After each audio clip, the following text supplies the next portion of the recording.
Hey YouTube, welcome back. Hopefully this is working out good. I've got a different recording device and a different audio recording device. Now you guys are seeing yourselves, see you guys. The real exciting thing that's going on today is the snowblower. Yesterday's Valentine's Day, we got about 8 inches of snow, and this bad boy has not ran for a couple years. Last winter it really wasn't needed. This winter it hasn't been needed up until now. I've got some neighbors that are mostly immobilized and I need to clean their driveway, and it would sure be nice if I could do it with this, not a snow shovel, because their driveway is about 40 foot by 30 foot. Anyway, so I got it running last night. It doesn't run well. Carburetor needs rebuilt, so we've got to pull this top plate off, screws all the way around that cap, pull this off to get to the carburetor on the inside. So let's get to it. I don't often have my impact here in the shop, but I do today, so it'll help me be quick.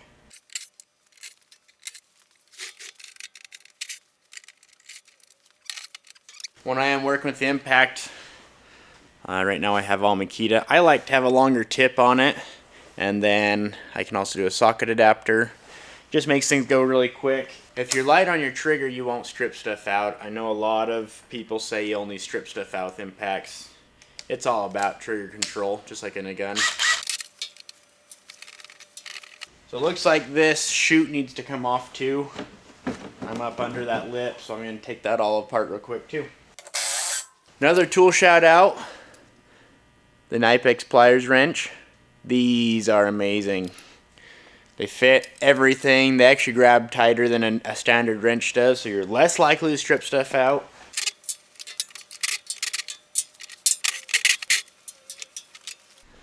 So there's just a tiny little gas tank in there. And then there's the air filter box right there. There's a little wing nut on it. Take that all apart, and we'll get the carburetor pulled off. That's the carburetor right in there. So there's a choke. There's up underneath. I don't know what you can see, but so we'll get that carburetor pulled off. So we'll pull this cover off. There's a screw there, and then there's going to be one around the other side. And then we need to figure out what it's going to take to disconnect this choke lever. Looks like a little Phillips screw right there. So let's keep going. Get this choke lever undid. So I'm going to pull. Looks like there's only 4 screws holding this back shroud on. So I'm going to get that pulled off.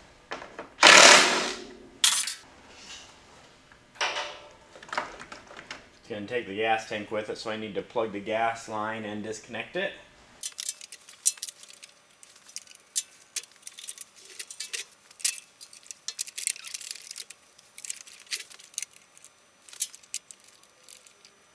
Don't pinch your finger. I'm trying to pull the pull cord handle off so I can get it out of the way. So once you undo this string and the handle can come free, don't let go of it, because it'll recoil all the way back into that big old recoil. Then you have to take that apart. So tie a big old slip knot in it so it can't slip back through the recoil housing. And then just slowly let it go until it stops. Gas tank and electric start's all that's still connected. And I'm still leaking gas. Need to fold that gas line over again and kink it. Looks like 2 screws to remove the electric start.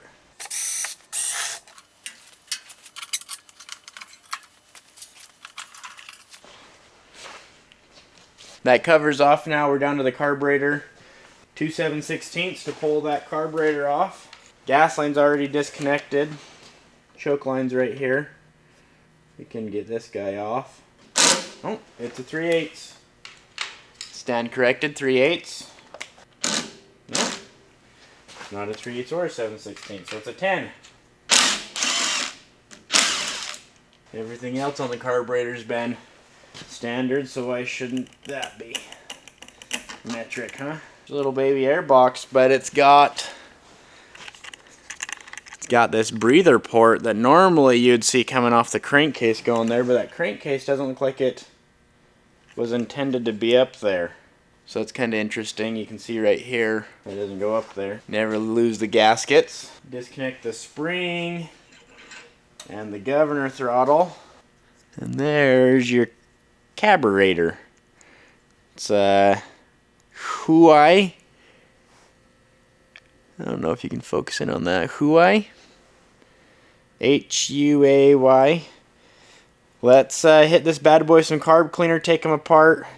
I pulled the bowl off twice yesterday and sprayed carb cleaner into it. It would start up and then die, so I'm pretty sure I got one of the jets or passageways is dirty. If I could figure out if this has an air fuel screw on it too. I don't know if this would or not. Idle screw there, but just below it's this little plastic thing. That could be air fuel mixture, I suppose. Not really sure. I've never played with this carburetor. And then I don't know. Let's get some on there. You see that gooiness? I put a bunch of Lucas in there. And it definitely made into the carburetor because there's some set bubble. Loop. I think that's Lucas. That could also be ethanol buildup. Oh, and that line right there just broke. That actually is the primer bulb. Definitely works better if the primer bulb works. So let's take the bulb off. So inside the carburetor, right there, you've got the float, which goes up and down. That allows fuel to come in and out. And if you see right there, you see that little piston right in the center right there going up and down? That little guy stops fuel from coming in the carburetor, and the carburetor's full. So gas will come in, and then this will go up and stops that. When I opened this yesterday, that guy was seized, stuck in there. I actually had to get pliers on him to pull him out. But you can see now he's moving up and down nicely. So, and then obviously I have fuel on my fingers. I can feel there's Lucas in it. To remove the bowl, you just pull this little pin out. And then older carburetors always used to be anchored in, and dirt bikes are definitely anchored in. But this small of an engine, it can't go anywhere. It's captive or trapped. So you pull that out. And then carefully pull the float out because there's a little spring on that needle valve. And that's just got like a neoprene or some sort of soft rubber tip on it to stop gas from coming in and out. So now that we have that off, we'll go through and clean this out. We want to spray into every orifice in the carburetor and make sure we see fluid coming out somewhere else. So I'm going to go to the parts washer and clean this real quick. There's nothing special, it's just a solvent tank that has a pump on it. So I'll be right back. You'll see me disappear for... There's our Huay carburetor back. Carb cleaner sprays through every orifice on it. The one thing I'm concerned about that you won't be able to see yet is deep in there I can see crud built up on that main jet. So I'm going to get a flathead screwdriver, pull that jet out and show you what it looks like. That jet's not wanting to come out. Yeah, you can see a little bit of shine on the corner that broke off. Tons of crap in there. The jet itself is not moving though. It may be glue that I'm seeing. That main jet's not going to come out. I'm theorizing right now that the leak on the primer bulb hose is causing me to lose vacuum or suction on the main primary jet. And so I'm going to run to Home Depot real quick, buy some new, that's 1/8 inch line probably, and replace that line up to the primer bulb, and then I'll appear back. For you it's going to be a split second. For me it's probably going to take half an hour. Back from Home Depot, I got this micro fuel line. It's going to be a little tight. You want to make sure when you're doing this stuff that you get stuff that's rated for fuel, though. You don't want to just get any poly tubing. It's going to be a little tight, but it'll go on there. I'm going to push it onto the carburetor, onto the primer line. I've been massaging the end of this in my fingers for a minute to soften it up and warm it up a little bit because it is, I think it's only like 16 degrees outside right now. But just like that, it's pushed on there. I'm going to just kind of estimate how long that's going to have to be, and I'll cut it off. I'm going to give it probably 1 inch or 2 longer than I think that it needs. So to guess that, I'm going to slide the carburetor back onto here. That housing sits really right about there. And right where that kill switch is, right next to that's going to be the primer bulb. So it's going to sit right about here. So I'm going to run that up there, and I'm just going to give myself an extra, probably 2 inches. Pull out my handy dandy fastback Milwaukee knife and just roll it right through there. Now I want to look at the back of that primer bulb and see if I still have crap on there. Keeping in mind that our fuel tank's still full. So it's just the bare barb right there. So that'll be good to go when we're ready to put this back on there. Carburetor's been cleaned. I'm going to pull it back off. I would love if that main jet came out. Maybe I'll grab one more screwdriver and try a little bit bigger screwdriver on that main jet. That is just not going to come out of there. If I tilt that just right, you can actually see it pretty good. I didn't have that angle right before. So that jet's not going to come out. I'm going to grab a tip cleaner for a welding torch tip cleaner and see if I can get that jet just cleaned out a little bit. I think that's the real reason it's not starting well. Beat up old tip cleaner set. Shove that in there. See how deep it'll go at least. See that? So that tip cleaner made it in. So I'm going to do that one a few times, and then I'll go one size up. See how much light's coming through there now? That's going to make a huge difference on this thing. With that, I'm comfortable putting this back on there, putting everything together, and I'm going to get this put back together, and let's see how it does. So you want to be careful when you pick up the float so you don't lose the needle on it, and drop it in. Make sure the needle goes smoothly down in there, and then line that pin up, get it in, centered like such. Bull on, screw on, impact. You pull the trigger once on this model. I can turn it to weak. Right there is S for weak. I'm guessing that's soft. There's an H and S, hard and soft, I'm guessing, but S means weak. Throw my choke bad boy on. Make sure it works. Choke works. Throttle works. Here's the reusable gasket because it's steel with a rubberized formed gasket in it.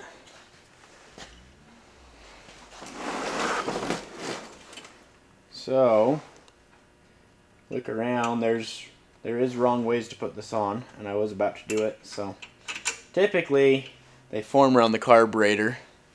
So right there is just right. I don't think I'm missing anything else from inside the carburetor.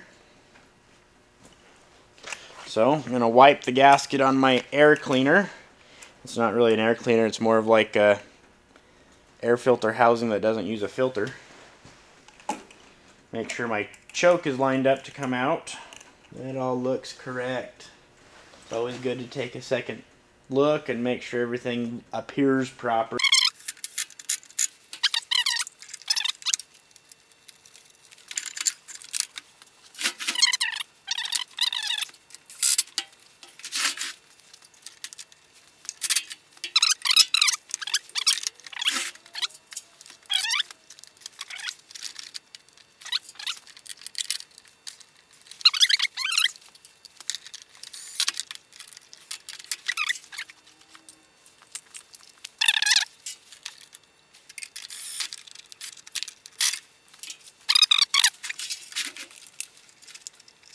I don't want to break the plastic nipple on the primer bulb, so I'm going to heat up this orange line right here. Just going to hit it with the heat gun for about 10 seconds, and it should slide right on after that. Always point the heat gun right at the gas tank, or the petrol tank if you're overseas. So there, it's nice and soft. She just slips right on. Right on.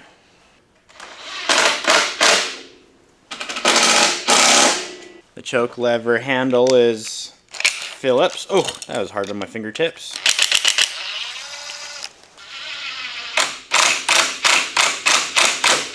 Get the fuel line hooked on now. The primer bulb's hooked up, fuel line's hooked up, electric start's hooked up. All the rest of the pieces, about 10 screws, are all body panel screws. I want that on there.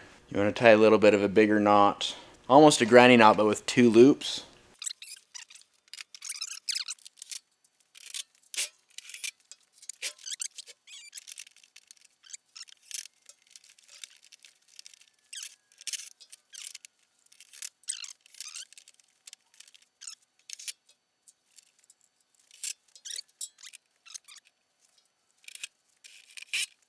Before I go any further, I want to make sure that this rotates. It does.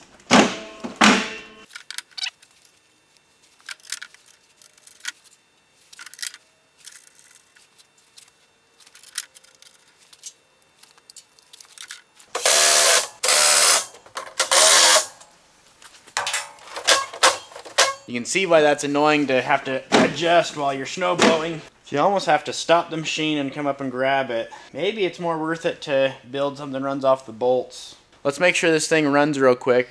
I'm lazy, so I'm going to try the electric start, but I want to see if this will start and run. So I'm going to prime it first.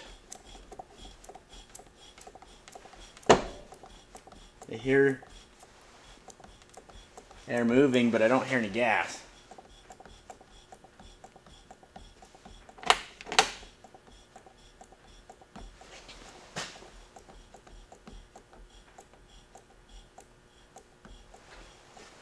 Let's see what this does.